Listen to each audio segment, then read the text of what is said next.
ঠাকুর গায়কের সঙ্গে পুনঃ পুনঃ গাইতে লাগিলেন। কীর্তনিয়া আবার আরম্ভ করিলেন।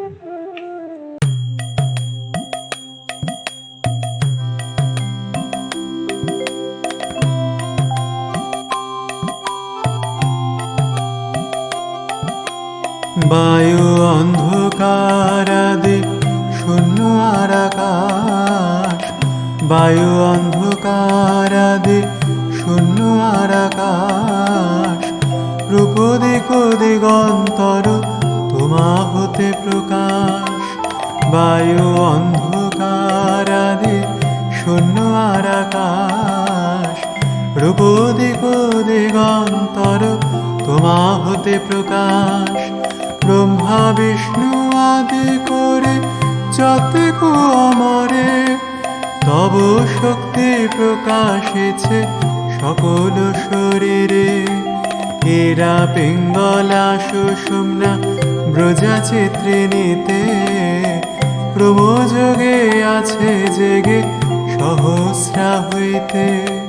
চিত্রিণীর মধ্যে ঊর্ধ্বে আছে পদ সারি সারি, শুক্ল বর্ণ সুবর্ণ বর্ণ বিদ্যুৎ আদি করি। দুই পদ্ম প্রস্ফুটিত এক পদ্ম কোরা, অধোমুখে ঊর্ধ্বমুখে আছে পদ্ম জোড়া। হংসরূপে বিহার তথায় কর আপনি, আধার কমলে হমা কুল কুণ্ডলিনী।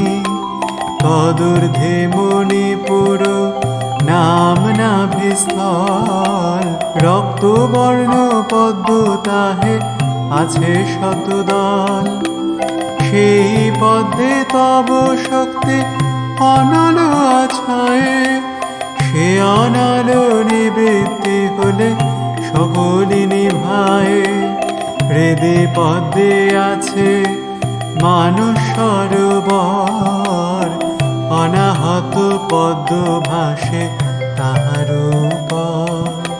সুবর্ণ বর্ণ দ্বাদশ দল তথায় শিববান, সেই পদ্মে তব শক্তি জীব আর আন।